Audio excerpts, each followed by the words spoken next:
You may remember that I have talked about Da Boom Crew before. I put it as number 2 on my top 10 worst cartoons of the 2000s. Let me put that in perspective. Da Boom Crew is one of the worst cartoons of one of the worst decades in animation history. To describe the show, it is one of the most offensive, worthless pieces of shit that I have ever seen. It is in the top 10 worst cartoons that I have ever seen. Episode upon episode of this trash I've tried to watch. It's filled with blatant ripoffs, blatant pandering, and most of all, blatant stereotypes and possibly racism. For kids! Buckle up, because this is a wild ride with no way off, and I'm not too happy about this one. The first few frames of the show do make it look promising. There's a kid in space firing a laser at a monster while he calls his brother to help him find a game cartridge. Unfortunately, we're about to go downhill really fucking fast.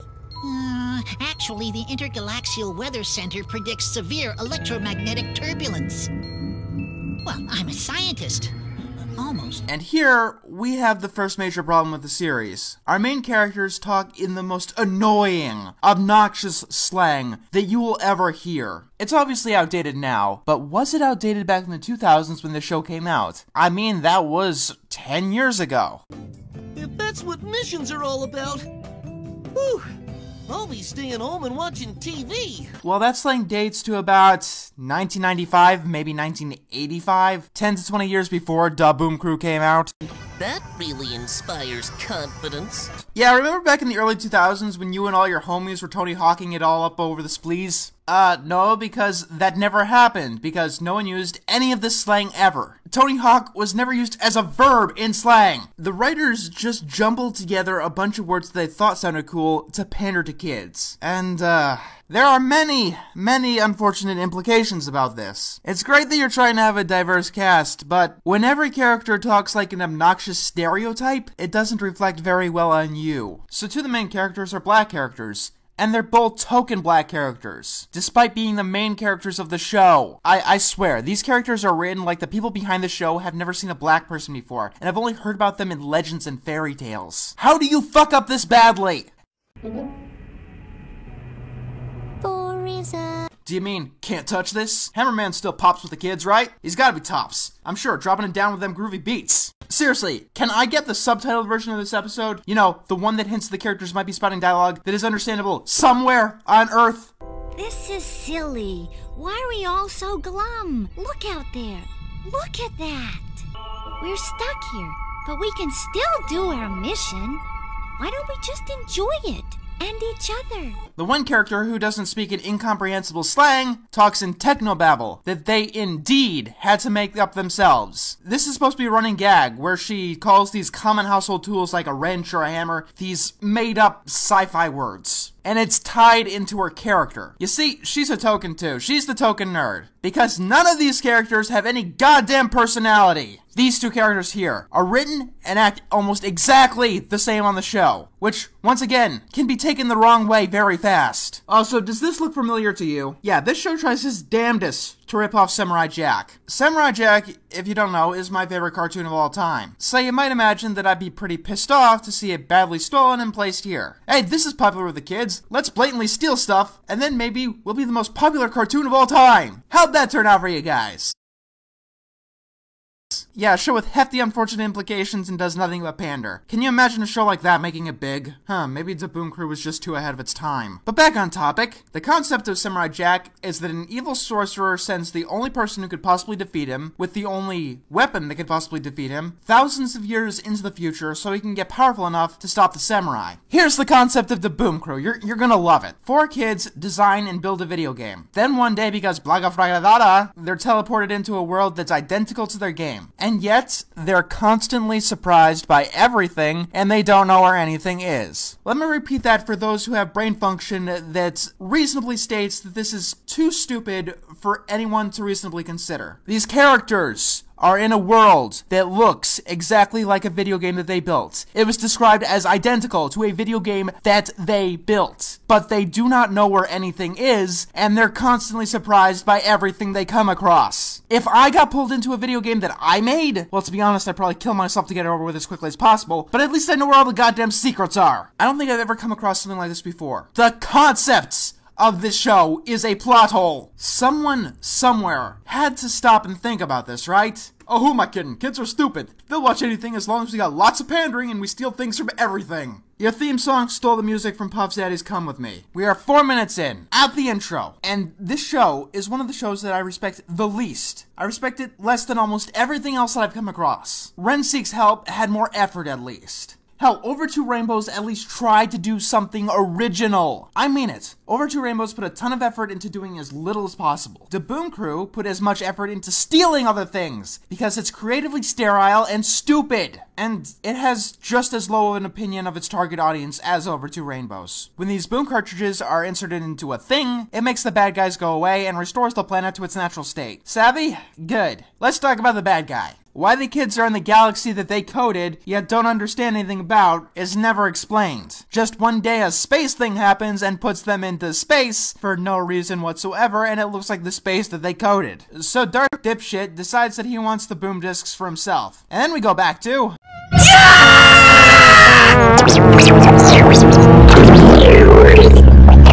Shut up! Shut the fuck up! If you wanted to make a show about incomprehensible skateboarding slang, Rocket Power beat you about 5 years. I keep complaining about his lingo because every line of his dialogue is pain to my ears and my psyche. But I want this review to be under a century long. Let me leave it at this. His entire character in this episode is skateboards. Skateboards, skateboards, skateboards. His brain is a fucking skateboard. Now our characters have some downtime. A competent pilot would use this time to establish more character traits in our main characters. Things that we haven't seen before. If you want your show to last a long time, you need to make your characters as strong as possible. You're probably not going to make them multi-dimensional in the first episode, but it's good to get as much as possible. Here's what the Boom Crew does. This kid does exactly what he was doing before. This kid does exactly what he was doing before. This kid does literally nothing. And this kid does exactly what she was doing before. You have 22 fucking minutes. And I know less about your main characters than the background characters and other shows that have 7-minute episodes. What's its name? Hammer? What's it do?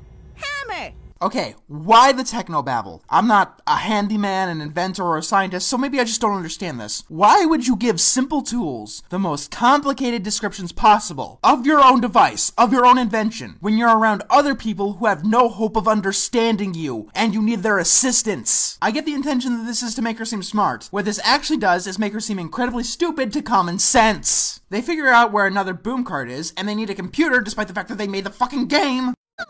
Good thing, too. No one would believe this. I don't believe how cold it is.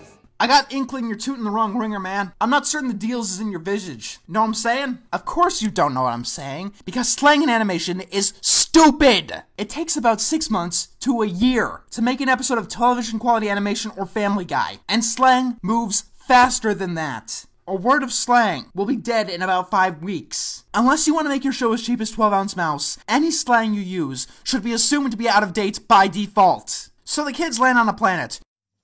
You know, after everything we've been through, I'm not scared of anything anymore. What's that? You tell me! You designed the fucking game! The inventor kid says it's a fruit tree, but it has a Yeti thing inside of it for no apparent reason. You know, it just occurred to me. I'd much rather be watching Samurai Jack than this piece of shit. So after a fight scene, some guy runs up to the Boom Crew. And if you could believe it, if it's possible, this show just got more offensive. First of all, the space alien, who lives in outer space, talks with a French accent.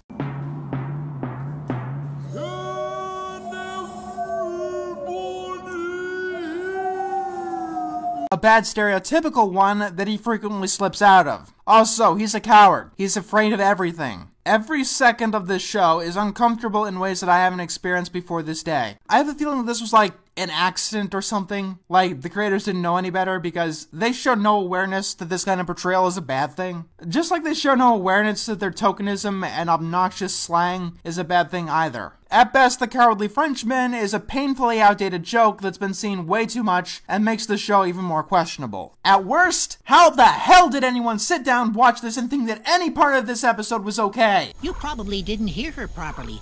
She said, "Where are we?" You tell me! You designed the fucking game! Oh wait, they designed the game. So they were the ones who decided the cowardly space alien afraid of everything was French. I really don't like these characters. So we learn a backstory. The bad guy did bad guy things to this guy and screwed up his life. It's like a trying to be funny version of a heartwarming backstory from Samurai Jack. And as a result, we have a piece of shit that isn't funny or heartwarming. Excuse me, sir, about this solar... Oh, young Eglets, he's just recording. How old did you say you were? You tell me. You designed the game.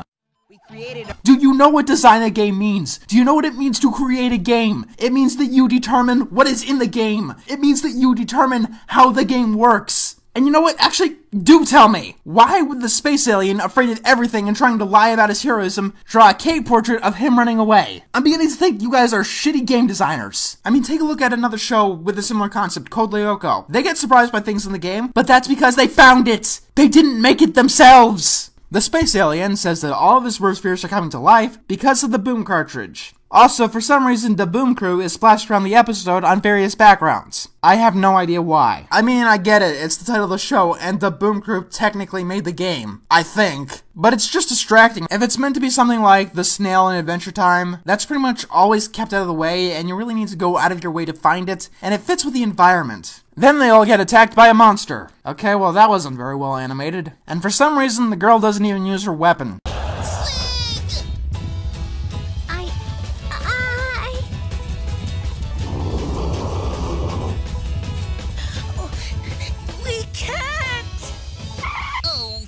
Get it? Because it's a weapon that only exists in a video game, and there are no warranties for video game weapons, and as far as I can tell, he never actually purchased it, and this joke doesn't make any sort of sense in any universe. The fight ends when the Boom Crew member, who has the least personality of all of them, tosses some jerky aside and distracts the monsters. Pretty much all he does in the episode, really. This convinces the space alien to take them to the boom cart. Meanwhile, Darth Derp is flying around the universe. He also has abandoned his spaceship, in a joke that I really don't understand. He must stay here too. But, well, I never thought I'd see you lost for words. Really, all I'm feeling is annoyed. Seriously, this music is stupid and annoying and it goes on and on. And the worst part is that it's loud enough to start drowning out the audio of the dialogue. Do we have to? Of course. We're Kazulians. Kazulians never pass up a chance to help. Who calls you the Boom Crew? As far as I can tell, the only people who call you the Boom Crew are you yourselves. I mean, if you're stealing from Samurai Jack, again, people actually called Jack Jack before he called himself Jack. Get it, Jack? Please. But the passengers are... Revolting, we know.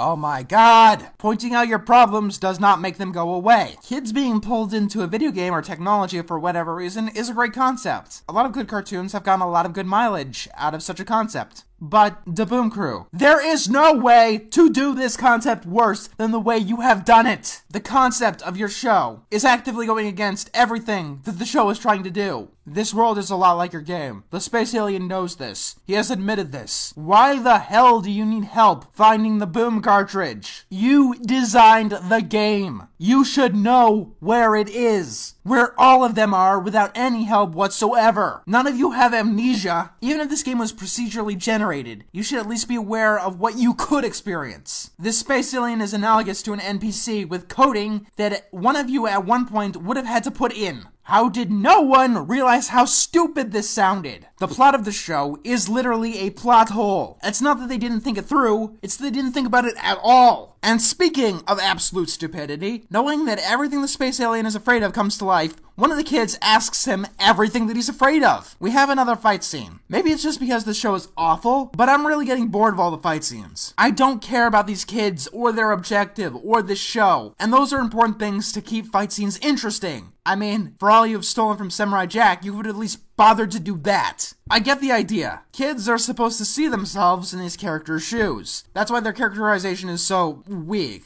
They're supposed to be self-inserts. It's just... Shelly doesn't get angry?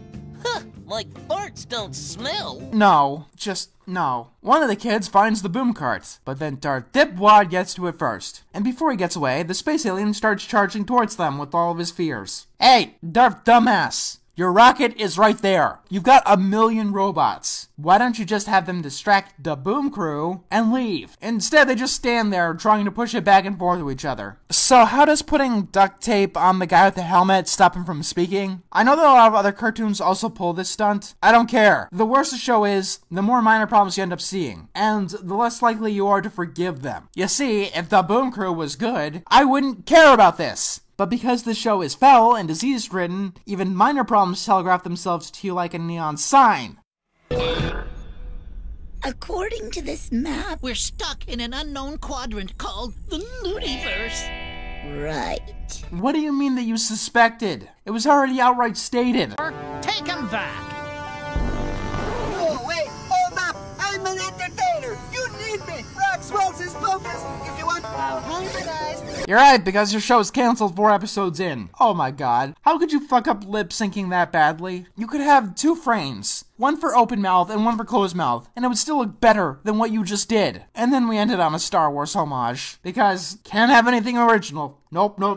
This was a tough one. I had an easier time reviewing King Star King. I'm not even kidding. Every second of the show pushes your patience. It's not gross, but it's the most obnoxious thing I've ever watched. 90% of the time, you can't understand what anyone is saying. The plot, down to the very concept, is plot holes. And every second, it seems to be ripping off something from a new source material. Not to mention the stereotypes make this more than uncomfortable in its own right. I'm going home because I don't give a shit anymore. Happy Easter.